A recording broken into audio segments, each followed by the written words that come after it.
ពេលម្ដាយរបស់គាត់ទទួលមរណភាពកូនប្រុសបានចាប់ចប់កាប់បំផ្លាញសារកាន់ទុក្ខរបស់គ្រួសារដោយស្រែកថាគាត់ចង់លក់ផ្ទះហើយចែកប្រាក់ឪពុករបស់គាត់មិនអាចបញ្ឈប់គាត់បានទេហើយដោយកំហឹងបានដួលទៅលើដីអ្នកភូមិបានប្រមូលផ្ដុំគ្នាមើល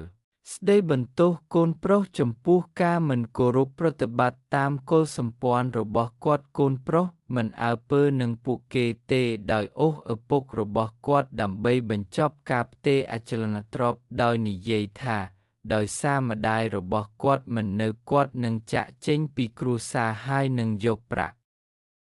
ទៅទីក្រុងដើម្បីរីករាយនឹងជីវិតដ៏ប្រសើរជាងមុនឪពុកដែលមានទឹកភ្នែកហូរចេញមកលើមុខរបស់គាត់បាននិយាយថាផ្ទះនេះសម្រាប់ការសិក្សារបស់ចៅប្រុសគាត់ដែលជាប្រភពផ្គត់ផ្គង់តែមួយគត់របស់គ្រួសារហើយកូនប្រុសរបស់គាត់ប្រងើយកន្តើយដោយ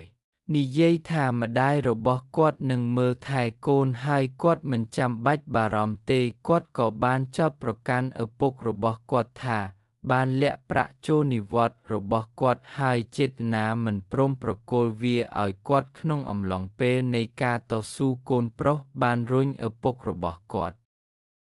ទៅលើដីបណ្ដាលឲ្យគាត់ដួលលើថ្ងាសហូរឈាមអ្នកជិតខាងម្នាក់ដោយមិនអាចទ្រាំទ្រនឹងទិដ្ឋភាពនោះបានជួយឪពុកឲ្យក្រោកឡើងប៉ុន្តែកូនប្រុសបានរត់ចេញយ៉ាងលឿនជាប្រមាថនិងគំរាមដុតផ្ទះចោលប្រសិនបើគាត់មិនលក់វាក្នុងរយៈពេល3ថ្ងៃគ្មាននរណាម្នាក់ដឹងថាឪពុកត្រូវបានគេធ្វើរោគវិនិច្ឆ័យថាមានជំងឺធ្ងន់ធ្ងរជាយូរមកហើយ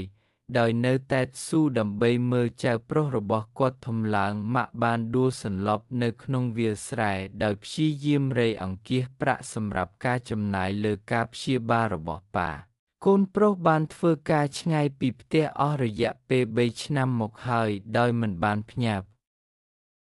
រយៈមួយកាក់មួយសេនឡើយដោយសារម៉ាក់ឈឺធ្ងន់និងប៉ាដេកលើគ្រែគាត់មិនបានត្រឡប់មកផ្ទះវិញសូម្បីតែម្ដងពីថ្ងៃក្រោយមកកូនប្រុសបាននាំភ្នាក់ងារអចលនទ្រព្យមកមើលផ្ទះ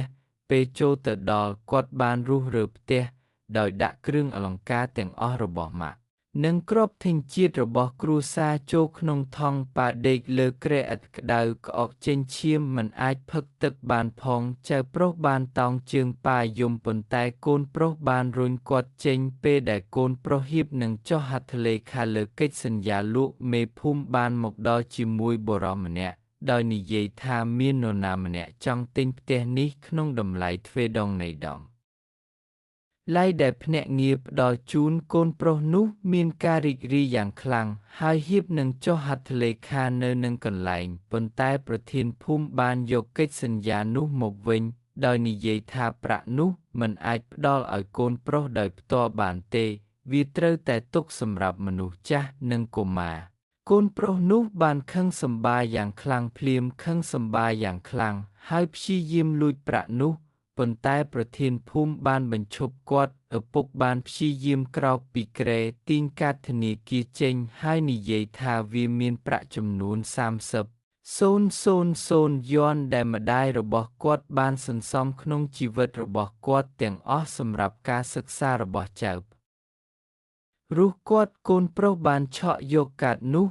ហើយរត់ទៅទីក្រុងដោយមិនត្រឡប់មកវិញឡើយឪពុកនិងចៅប្រុសអាយុ7 ឆ្នាំរបស់គាត់ពឹងផ្អែកលើគ្នាទៅវិញទៅមកដើម្បីរស់រានមានជីវិតដោយពឹងផ្អែកលើសប្បុរសធម៌របស់ភូមិជំងឺរបស់ឪពុកកាន់តែធ្ងន់ធ្ងរឡើងហើយគាត់ថែមទាំងពិបាកដើរទៀតផង6 ខែក្រោយមកដំណឹងបានមកពីភូមិថាកូនប្រុសបានលេងល្បែងស៊ីសងយកប្រាក់ទាំងអស់របស់គាត់នៅក្នុងទីក្រុងហើយជំពាក់ប្រាក់កម្ចីដែលមានការប្រាក់ខ្ពស់ចំនួន100,000 យន់គាត់ត្រូវបានគេដេញតាមនិងវាយដំត្រឡប់ទៅភូមិវិញពេលកូនប្រុសចូលមកភ្លាមគាត់ក៏លុតជង្គង់អង្គប្រពុកដោយនិយាយថាគាត់ខុសហើយចង់ត្រឡប់មកមើលថែចៅប្រុសវិញចិត្តឪពុកក៏ទន់ភ្លន់ហើយគាត់ហៀបនឹងជួយគាត់ឲ្យក្រោកឡើងវិញស្រាប់តែមានស្ត្រីម្នាក់ដើរចូលមកភ្លាមនោះគឺគូស្នេហ៍របស់កូនប្រុសស្ត្រីនោះបានស្ដីបន្ទោសកូនប្រុសភ្លាមចំពោះការបោកប្រាស់លុយរបស់នាង ដោយនិយាយថាគាត់មិនបានផ្លាស់ប្ដូរអ្វីទាំងអស់ហើយគ្រាន់តែត្រឡប់មកវិញដើម្បីលក់ផ្ទះដើម្បីសងបំណុលល្បែងរបស់គាត់ហើយថែមទាំងមានគម្រោងលក់ចៅប្រុសរបស់គាត់ទៅឲ្យអ្នកផ្សេងដើម្បីលុយទៀតផងកូនប្រុសនោះប្រែជាស្លេកស្លាំងហើយបដិសេធម្ដងហើយម្ដងទៀតស្ត្រីនោះបានយកទូរស័ព្ទរបស់នាងចេញភ្លាមហើយចាក់ប្រវត្តិជេររវាងកូនប្រុសរបស់គាត់និងម្ចាស់បំណុលរាល់ពាក្យទាំងអស់សុទ្ធតែនិយាយអំពីការលក់ផ្ទះនិងកូនដើម្បីសងបំណុលឪពុកខឹងយ៉ាងខ្លាំងរហូតដល់ញ័រខ្លួនក្អួតឈាមចេញហើយដួលសន្លប់នៅនឹងកន្លែងពេលឪពុកភ្ញាក់ឡើងកូនប្រុសនៅតែអ៊ូតមពេញផ្ទះរករបស់មានតម្លៃដោយមិនអើពើនឹងជីវិតឬសេចក្តីស្លាប់របស់ឪពុកគាត់ទាំងស្រុងភ្លាមនោះបុរសដែលបានទិញផ្ទះក្នុងតម្លៃខ្ពស់បានមកដល់មាត់ទ្វារម្ដងទៀតជាមួយនឹងកិច្ចព្រមព្រៀងនិងប្រាក់មួយដុំវាបានបង្ហាញថាបុរសនេះគឺជាបងប្រុសឆ្ងាយរបស់ម្ដាយគឺពូរបស់ក្មេងតែបានដឹងជាយូរមកហើយថាកូនប្រុសរបស់គាត់មិនគោរពប្រតិបត្តិតាមច្បាប់មុនពេលនាងស្លាប់នាងបានប្រគល់ឲ្យពូរបស់នាងទិញផ្ទះក្នុងតម្លៃខ្ពស់ហើយដាក់ប្រាក់ទាំងអស់ទៅក្នុងមូលនិធិដើម្បីប្រើប្រាស់វាសម្រាប់ការព្យាបាលឪពុករបស់នាងនិងការសិក្សារបស់ចៅប្រុសរបស់នាងមិនមែនដើម្បីផ្ដល់ឲ្យកូនប្រុសរបស់នាងមួយកាក់មួយសេននោះទេអ្វីដែលហៅថាការទិញផ្ទះដែលមានតម្លៃខ្ពស់គឺគ្រាន់តែជាពូជួយគ្រួសារប៉ុណ្ណោះវាមិនមែនជាការប៉ុនប៉ងពិតប្រាកដក្នុងការទិញអចលនទ្រព្យនោះទេមនុស្សគ្រប់គ្នាដឹងរឿងនេះកូនប្រុសបានដួលទៅលើដីមិនអាចនិយាយបានអ្នកខ្ចីរាក់បានមកអូសគាត់ទៅសងបំណុលរបស់ពួកគេហើយបាត់ខ្លួនដោយគ្មានដានពូបានស្នាក់នៅមើលថែឪពុកនិងចៅប្រុសព្យាបាលជំងឺឪពុកនិងបញ្ជូនចៅប្រុសទៅសាលារៀនឪពុកបានស្នាក់នៅក្នុងផ្ទះចាស់រស់នៅជីវិតសាមញ្ញនិងសន្តិភាពជាមួយចៅប្រុសរបស់គាត់ទោះបីជាមិនមែនជាអ្នកមានក៏ដោយ